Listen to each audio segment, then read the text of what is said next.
Are you feeling overwhelmed and uncertain about how to scale your business sustainably? Do you have big dreams for your business, but you're struggling to turn them into reality? Or maybe you're just tired of sacrificing your health, your well-being, time with your family, and your own self-care all in the pursuit of success. Not only is this not sustainable, but it can lead to increased stress and decreased productivity in the long run. Don't let the chaos of running a business hold you back any longer. Join our 12-month Real Women, Real Business Mastery program and start building the business of your dreams with clarity and confidence. If you're ready to achieve six-figure plus revenue growth, rediscover your passion for your business, and say goodbye to overwork, then let's chat. Book a free business planning session at aboutshaunalynn.com/plan. Check out the link in the show notes.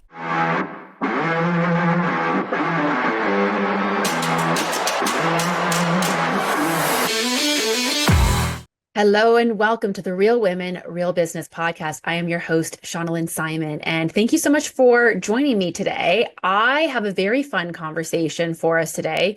And fun might not be the first thing you think of based on, what I'm going to start off with here. But the reason why I say this is fun is because this is going to change your business today. So, if you ever thought that maybe your business looks successful on paper, but feel a little bit like it's crushing you, because I hear this from entrepreneurs all the time. And in fact, I would say that in my initial coaching assessment calls that I do with clients, this is one of the biggest things that I hear from them is that they're saying, everything just feels heavy.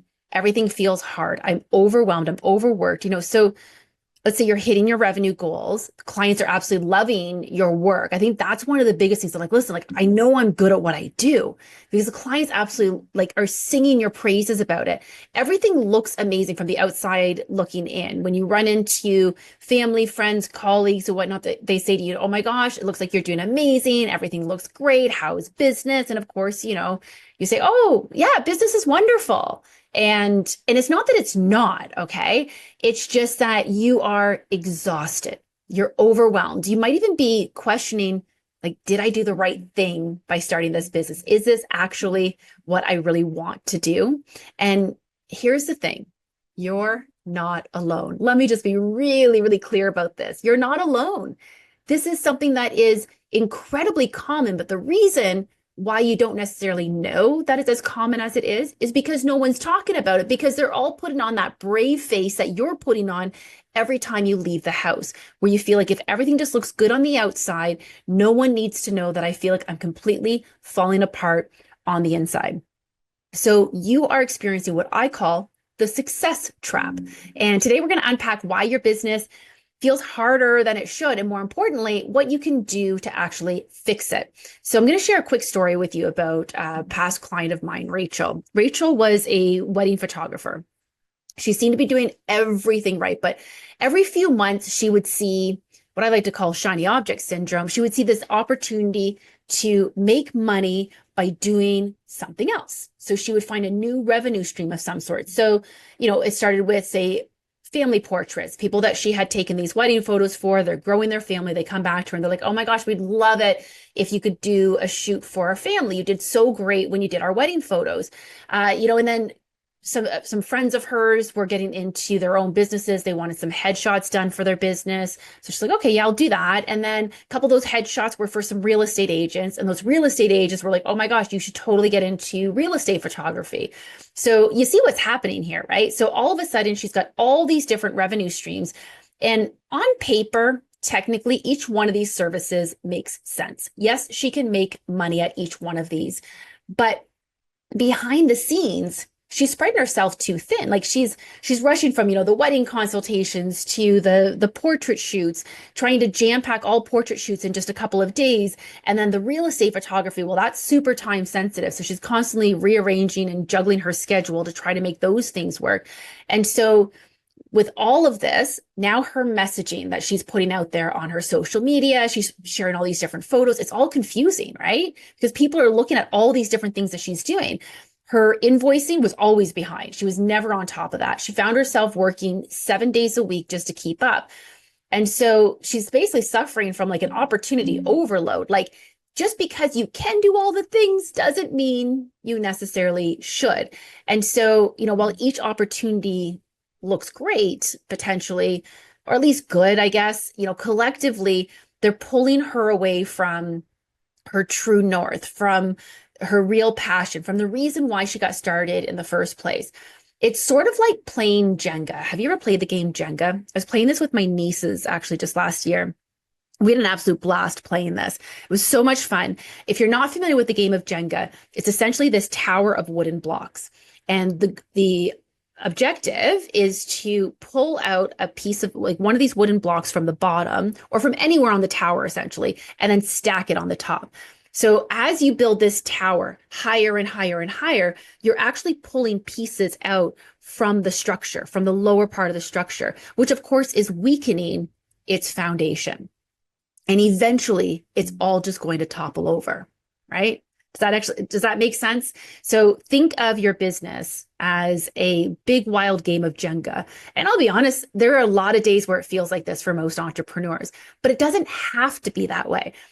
So for myself, back in 2017, I learned this lesson the hard way. So I had been burning the candle at both ends. My business was thriving. We had so much business, we didn't even know what to do with it. It all felt really good. I felt like I was finally doing what I was really meant to be doing. I had this team of stagers working with me. We're thriving. We're like winning all these awards. Like everything was phenomenal. And then all of a sudden my body was like, let's check yourself for a moment, shall we? Because you are working too hard. And so I cannot stress this enough. And I know I've talked about this on other episodes, but I never want to miss an opportunity to give you this reminder. If you do not take care of your body will force you to do it. Okay. If you are not paying attention to your health and your well-being, your body will force you to pay attention. And most likely at the worst possible time, right? It's always that way. So I ended up getting shingles. This is what ended up happening. I got shingles. And I want to say too, I was 39 years old. Like I was young to have shingles. They were shocked that I had shingles at such a young age. So was I for that matter. But it took over and it was quite excruciatingly painful. It was very difficult for me to work while I was recovering from this, but I managed to, of course, because that's what we do as entrepreneurs, isn't it? And I was so fortunate that I did have a fabulous team behind me to support me. So I was overseeing more things. I didn't necessarily have to be out on all the projects, which was great. But nonetheless, I was responsible for running the business. I was the CEO of the business and I had taken on this role and it was a full-time job for me. And so now I've got shingles and I'm struggling to recover. It took about a month or so, I would say, for that. But the worst part was that I ended up with adrenal fatigue that was caused by the shingles. And it actually took me 3 years to recover from it. So my body checked me. When I wasn't paying attention, it absolutely put me in my place. And now that I'm on the other side of it, I can absolutely see why it happened, how it happened. It's so clear. But at the time, everything felt like I was just doing what I'm supposed to do because I just had come to understand that this chaos, this stress, this, overworking, this hustle culture was just to be expected with entrepreneurship, right? So here's the best part about this though.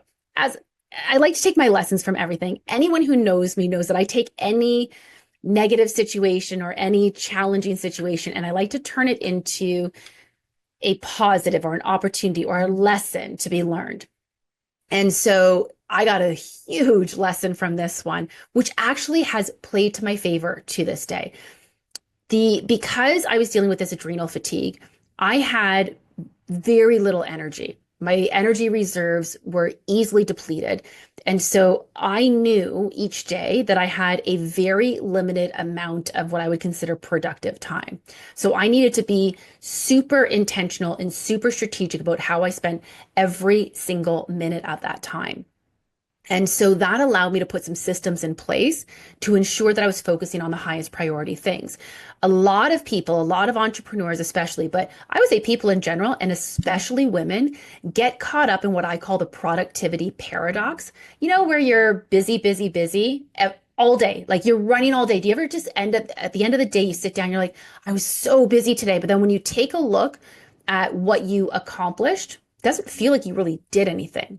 That's the productivity paradox. That's where you're spending so much time doing things, but not necessarily the things that really matter, not necessarily the things that are going to make you the most productive, not the things that are going to contribute towards your growth. So being busy does not mean you're being productive. So don't mistake busy for being productive. So I want you to ask yourself right now, are you experiencing a little bit of productivity paradox these days? Because I'd be willing to bet there's a really good chance this is resonating with you. And the reason that I say that women especially suffer from this productivity paradox is because we do have a tendency to say yes to everything that comes our way. You know, if your kids friend's mom asked you if you could carpool that morning, sure, why not? You know, maybe your mom asked you to pick up some groceries for her. Yep, of course, honey, I'd love to, no problem. And maybe your spouse has asked you if you can take the dog out for the walk that they were supposed to take the dog out for, or whatever it is. It could be all these small things that seem relatively insignificant throughout the day, or it could be bigger things where someone's saying, "Hey, listen, do you mind if you could can you bake like a couple of dozen cupcakes for my kid's birthday this weekend? Because you're so good at it," right? So there's all these different things that we end up saying yes to, especially as a parent, but you don't need to be a mom, I think, to appreciate this as a woman. We just have this desire to help others. And so that nurturing part of us just immediately takes over on things. And sometimes we find ourselves spending more time than we probably should trying to fix a problem. Maybe that's not even our problem to fix, or trying to help someone in a difficult situation. So what is the solution to all of this? Because it's certainly not doing more. I don't want you to do more things. I want you to do less things. So I'm going to give you a few actionable steps that you can take today or in the next couple of days, but I don't really recommend procrastinating on this one because I think you're really going to like this. So the first thing is I want you to do a brain dump of all of these shiny object ideas that you have for your business, big or small. They could be like a big thing, like, oh my gosh, I'd really love to open up a storefront someday. Or they could be super small. Maybe it's a new service you're thinking about introducing, or maybe you're just like, I need to review my pricing, or I need to, because I want to raise my price. I want to position myself somewhere different, or I want to tap into a new market. You know, whatever all these ideas are that you have for your business, I want you to dump them all out. It doesn't matter at this stage in the game as to whether or not any of those ideas are feasible, realistic. None of that matters. Just dump out all the ideas, get them out of your head. And then I want you to organize them into three distinct phases, as in, like, what are the more immediate things that really need your attention? What are some things that maybe would be a build upon that first phase? So that second phase is things that, you can't really get to those things until you've hit some milestones in that first phase, or perhaps they're just more on a bit more of a, I don't want to say wish list, because you still want to get to them in the next year or two, but you're not quite ready to spend a ton of time on them. And then same thing with the third phase. Those are things that are a little bit further out. I generally try to say that in terms of timelines for each of these phases, I don't want more than a total of 3 years, but the first phase could be a few months, it could be a year, it could be whatever makes the most sense to you based on the things that you're working on. But once you get those 3 phases figured out, you're going to notice something kind of fun here. And that is that your first phase seems ridiculously heavy because somehow you do think you're Superwoman and you think you can get all of these things done. So now I want you to be a little bit more realistic with those phases and move some things from the first to the second phase, and maybe from the second to the third. And then start being really ruthless with this list as well, and start thinking about, like, let's be a little bit more discerning of what actually makes sense for me. What do I actually want to do? And here's what I want you to do. I want you to ignore all of the you shoulds, all those things that you've heard people say, like, I know I should be doing this and I should be doing that. I should be on more social media platforms. I should be attending more networking events. I should be offering different services. I should be, whatever. I don't care. Ignore all of those unless you actually think it might be a good idea. And then go ahead and write it down. But as you're organizing these things into phases, you're going to notice that some things maybe just don't really align. They kind of fall off a little bit. The part of the goal of this exercise is I want you to really pay attention to the things that are going to get you going, like get you excited. do you actually want to be doing these things? Because we find ourselves sometimes heading into a bit of a path that's so far from where we started and so far from where we thought we would be. I know a lot of entrepreneurs that have taken these detours and run with them, and they're like, that was the best thing that I ever did. But when they're saying that, in my experience, they put a real strategy behind it. They didn't just run in head first without really evaluating whether or not that made sense for them and their business. So it's not uncommon to have something that wasn't even on your radar now be your biggest priority. But I just want you to take a look at those things and be really honest with yourself about whether or not they align with your true vision. What is it that you are building here? What do you want people to think of when they think of you and your company? What's the legacy and impact that you want to leave? So now that you've got your vision somewhat clarified, and this, it's a first step, but this is going to really help you just to get all those ideas out. I will also say this, you don't want to necessarily do this all in one sitting. You're probably going to come back to your vision several times over the course of, I usually say about 3 weeks seems to be kind of the sweet spot for most of my clients, that they kind of keep refining things. So you dump everything out. The first few days, it's kind of this mad fury of just dumping things out before you even start organizing them. And then after a few days, you start kind of organizing these things. And then after a little bit more time, you start adding a few more things in, taking a few more things out, and you start seeing this picture becoming a lot more clear. And it's incredible what comes along with that clarity. And it gives you a bit of a framework now for being able to evaluate all those opportunities and all those you shoulds that come your way. Okay, so now that we've got that part done, what's going to happen to a great side effect of this is you free up a lot of brain space. Your brain's going to now be working a little bit more overtime in creating these ideas and evaluating them and kind of mulling them over a little bit, rolling them around in your head to try it on and see how they feel.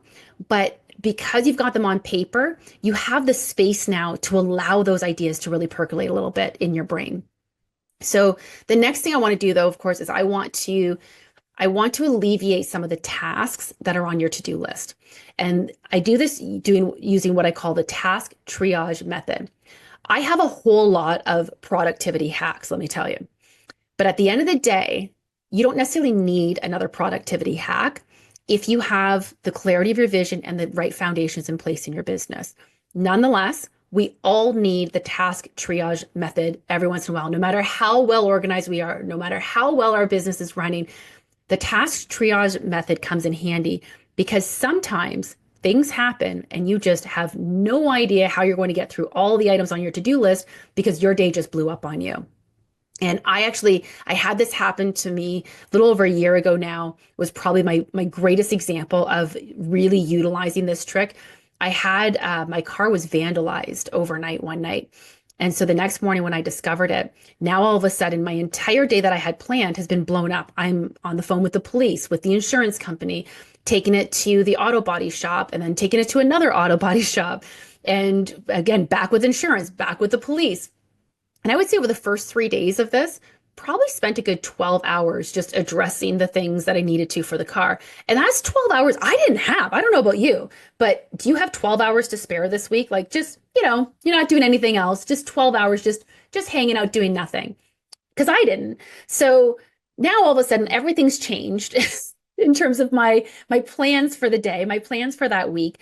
I've got 2 speaking engagements coming up the next week. Actually, it might have been 3 speaking engagements. Anyway, I digress. I had at least a couple of speaking engagements coming up the next week. I think I was running a promo offer at the time. Like I had so many things on the to-do list.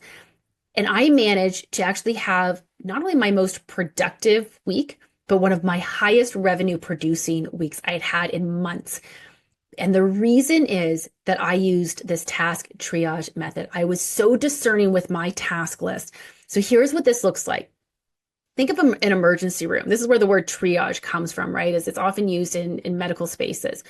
Not everyone in an emergency room can be a priority, even though it's called an emergency room. You're thinking everything is an emergency, but there's different levels of emergencies. So if you look at your to-do list and you ask yourself, if I only had 2 hours to work today, what would absolutely need to get done? If you only had 2 hours, those are your priorities. And so those are the items that you are going to prioritize. and focus on before anything else gets your attention. Because if you only have 2 hours to get work done, you want to make sure you're focusing on the top level tasks. So everything else, that's where those tend to fall into the productivity paradox. It's not to say they're not important and that some of them are not urgent either. I mean, like you're constantly putting out fires, right? But when you use the task triage method, it helps you to really get that clarity as to what really merits your best attention. And everything else can either be delegated, eliminated, automated, or perhaps just pushed out to another day.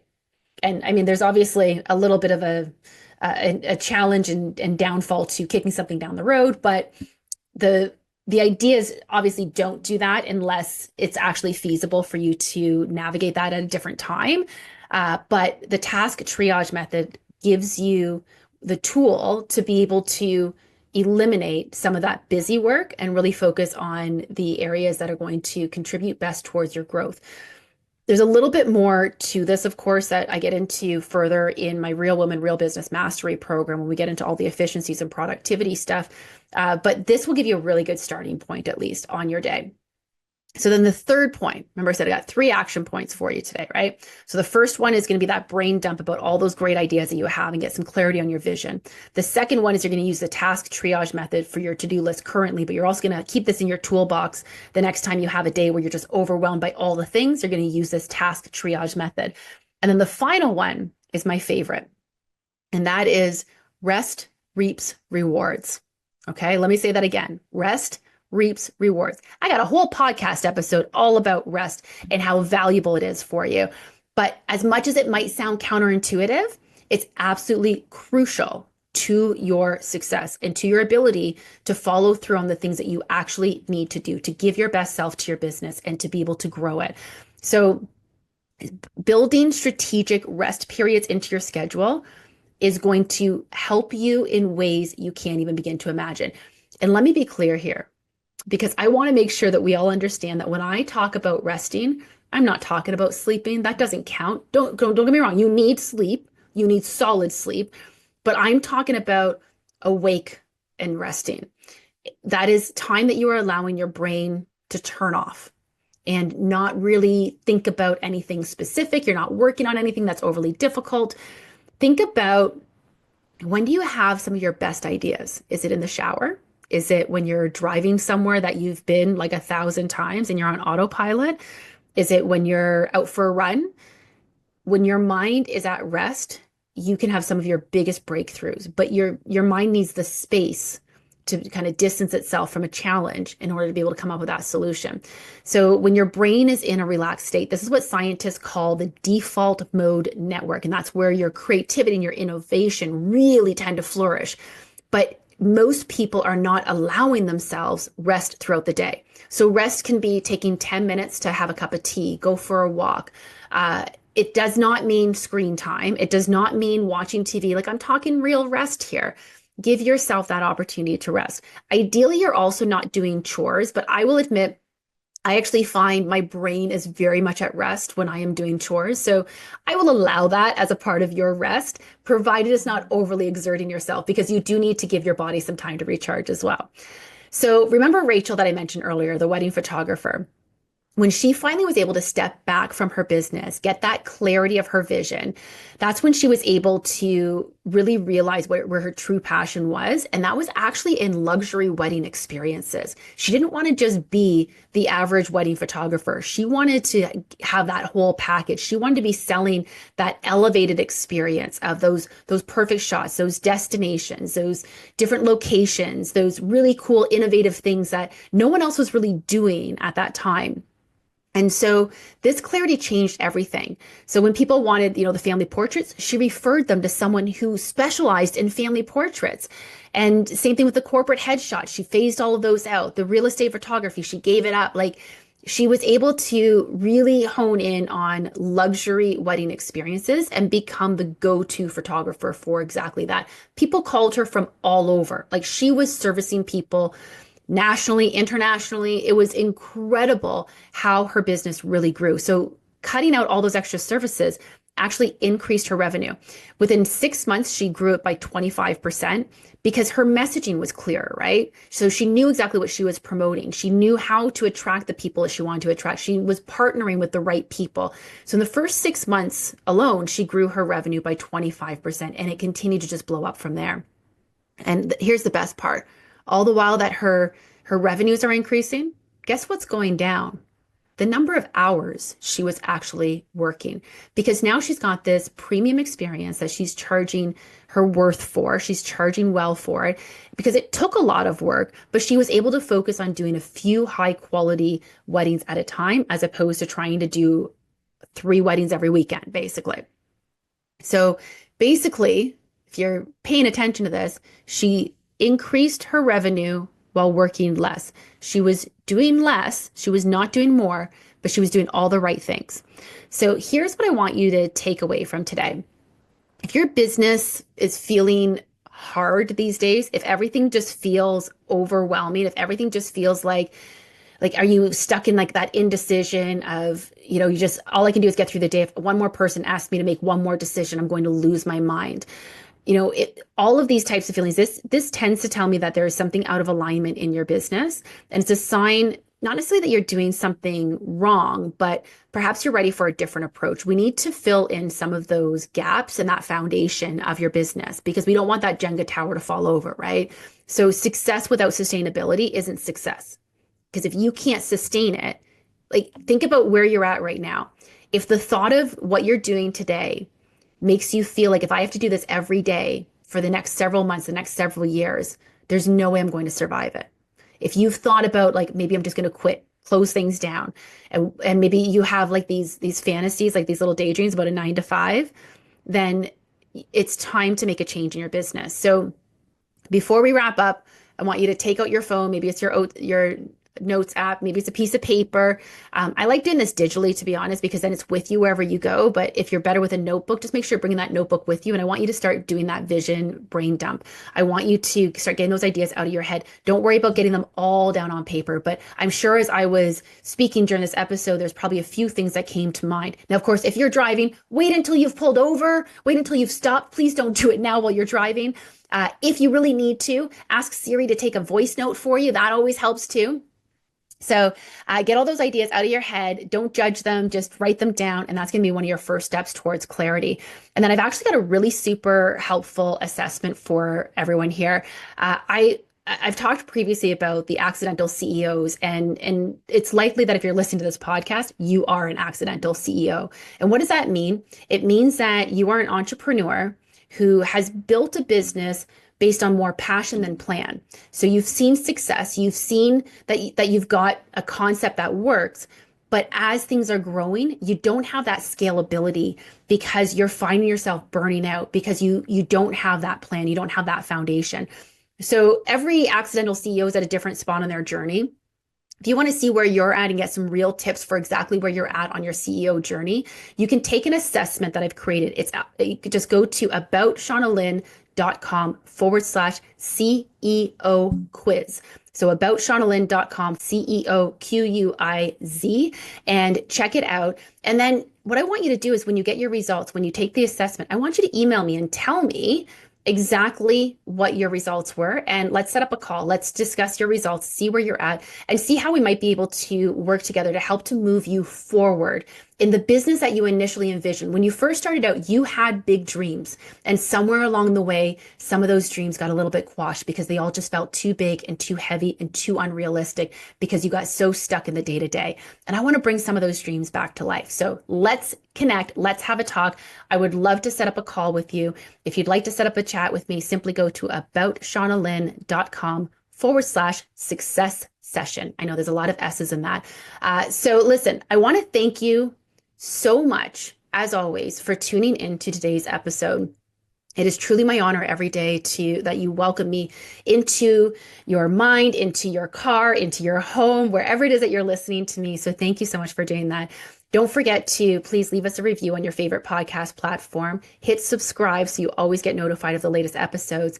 And then, of course, as always, if you want to really show your love, not only for this podcast, but for your fellow female entrepreneurs, I am willing to bet you know someone where this episode's really going to make a difference in their life. So do me a favor and share it with them. That's the best way that we can continue to support each other on our entrepreneurial journey.